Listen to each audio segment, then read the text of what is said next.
সুন্দরই হইব।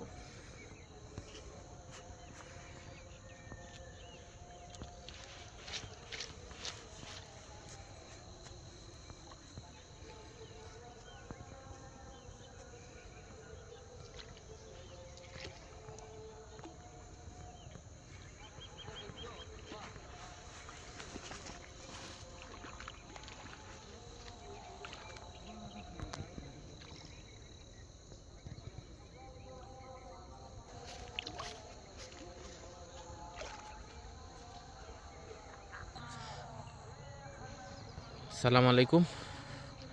ভোরের স্নিগ্ধ সকালে আমাদের এডমকৃত দেখা যাচ্ছে এখানে আছে একটি ছোট্ট দিঘি, ছোট্ট না বিশাল বিশাল বড়ই দিঘি। আর এখানে একটি না, এর আগেও আমরা আরও দুইটি দিঘি অতিক্রম করে এসেছি।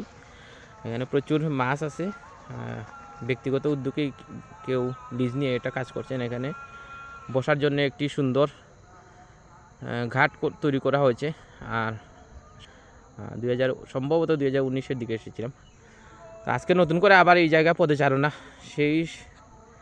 সেই সুবাদে আমরা আজকে আমাদের গ্রুপের মেইন অ্যাডমিন রুহুল আমিন স্যারের কাছে জানতে চাইব পুনরায় এই জায়গায় দীর্ঘদিন পর আসার পরে ওনার অনুভূতি এবং আজকের জগিং বা আমরা যে ফিজিক্যাল এক্সারসাইজ মর্নিং ওয়াক যেগুলো করেছি সেগুলো নিয়ে ওনার মন্তব্য বা ওনার অনুভূতিটুকু জানতে চাইব।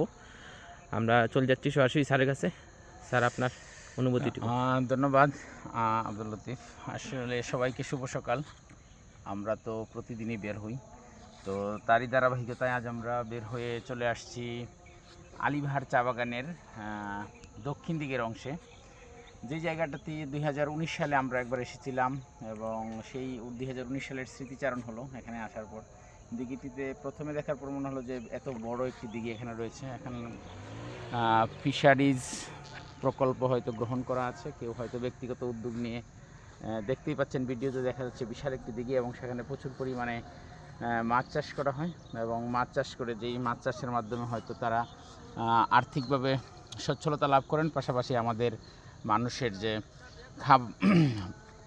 খাবারের চাহিদা সেটাকেও তারা পূরণ করে থাকেন। তো যারা এই কার্যক্রমটা পরিচালনা করছে তাদের সবাইকে ধন্যবাদ সুন্দর একটি প্রকল্প পরিচালনা করার জন্য। বিশেষ করে এত সুন্দর প্রাকৃতিক পরিবেশের মধ্যে চা বাগান, চতুর্দিকে চা বাগান, মধ্যখানে দিঘি, সেখানে আসলে আপনাদের প্রাণচাঞ্চল্য আসবে এবং প্রাণচাঞ্চল্যের পাশাপাশি আপনার কায়িক শ্রমের পরিবর্তে ফিজিক্যাল এক্সারসাইজের মাধ্যমে শরীর থেকে আপনার যে ঘামটুকু জড়ার দরকার সেটুকু যদি জড়ে যায় তাহলে আপনার শরীরের অতিরিক্ত যে ফ্যাটগুলো সেগুলো ঘামের সাথে বের হয়ে যাবে এবং বিভিন্ন রোগবালা থেকে আপনি মুক্তি লাভ করতে পারবেন। এবং এই ধরনের সুন্দর এবং নৈসর্গিক পরিবেশে যদি আপনি হাঁটাচলা করেন তাহলে অবশ্যই আপনার ভালো লাগবে, সেখানে ভালো না লাগার কোনো অবকাশই নেই। তো আসুন আমরা সবাই বের হই এবং আজকে আমাদের এই প্রতিদিন মর্নিং ওয়াক করার পাশাপাশি আমাদের একজন অতিথি আমাদের সাথে আসছেন, আমাদের রাজাউরগাঁও স্কুলের সম্মানিত শিক্ষক জনাব শহীদুল ইসলাম। তো আমি আজকে স্যারকে বলবো যে স্যার, আপনি এই যে আমাদের সাথে আসলেন এবং এই যে প্রাকৃতিক পরিবেশে বিশেষ করে আজকে হাঁটছেন, আপনার কেমন লাগছে এবং আসলে এটা কেন প্রয়োজন আমাদের, আপনার এই অভিব্যক্তিটুকু ব্যক্ত করবেন এবং আপনারা যারা এই অভ্যাসটি গড়ে তুলতে পারেনি আমি আশা করব যে আপনারা এই অভ্যাসটি গড়ে তোলার চেষ্টা করবেন এবং আমরা এখন স্যারের কাছ থেকে স্যারের অনুভূতিটুকু শুনবো এবং স্যার মূল্যবান কথা বলবে। আসসালামু আলাইকুম দর্শকবৃন্দ, প্রথমে আমি রুহুল আমিন স্যারকে ধন্যবাদ জানাচ্ছি। আসলে ওনার কাছ থেকেই আমার ইন্সপায়ারেশন। ওনার ফেসবুকের ভিডিও দেখে ওনাকে আমি ফোন দিই যে স্যার, আমি আপনার সহযাত্রী হতে চাই।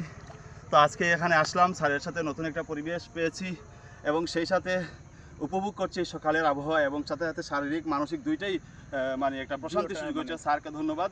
এবং এই যে এটা শুধু যে আমরা মনে করতাম আগে অবসরপ্রাপ্ত মানে সরকারি কর্মচারী বা যারা আছেন বেতনমুক্ত তাদের জন্য এই ব্যায়ামগুলো, আসলে না।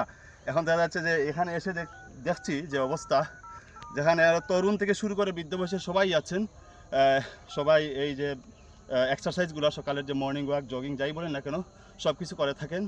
তো আপনারা যারা দেখছেন নিশ্চয়ই আমাদের এই ভিডিও দেখে আপনারাও ইন্সপায়ার হবেন।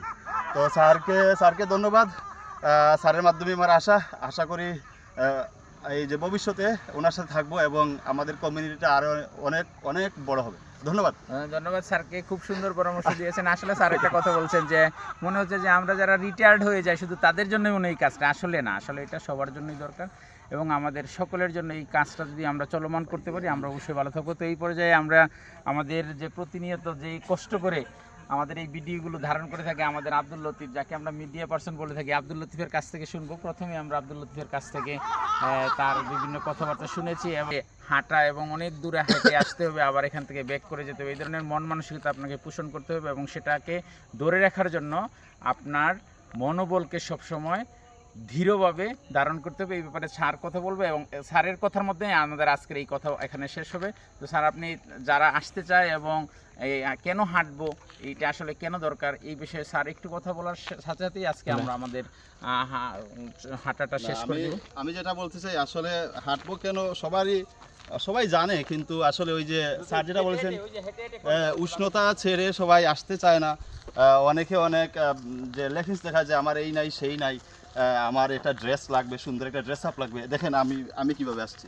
সো আসলে ড্রেস আপের প্রয়োজন নাই, আসলে প্রয়োজন হচ্ছে আপনার মন মানসিকতা। আপনি যদি সুন্দর একটা মন থেকে যে আমার এই জিনিসটা প্রয়োজন উপলব্ধি করতে পারেন, তখন আপনি আসবেন, আপনার যা আছে তাই নিয়ে আসবেন। আপনার যে বাজার থেকে হাজার হাজার টাকা দামের যে কেস টেস নিয়ে আসবেন এরকম বিষয় না। তো আমার মনে হয় সবাই আসবেন, এই বিষয়টা উপলব্ধি করবেন এবং আসলে দেখবেন এখানে আসলে ঠান্ডা, এখন আমাদের গরম লাগছে আসলেই। সো আমি মনে করি সবার আসা উচিত। সবাইকে ধন্যবাদ। সবাই ভালো থাকবেন। সবাইকে আবারও শুভ হোক আজকের এই দিনটি এবং শুভ হোক আগামী দিনগুলো। সবার জন্য শুভেচ্ছা, সবার জন্য অভিনন্দন, সবাইকে শুভ সকাল।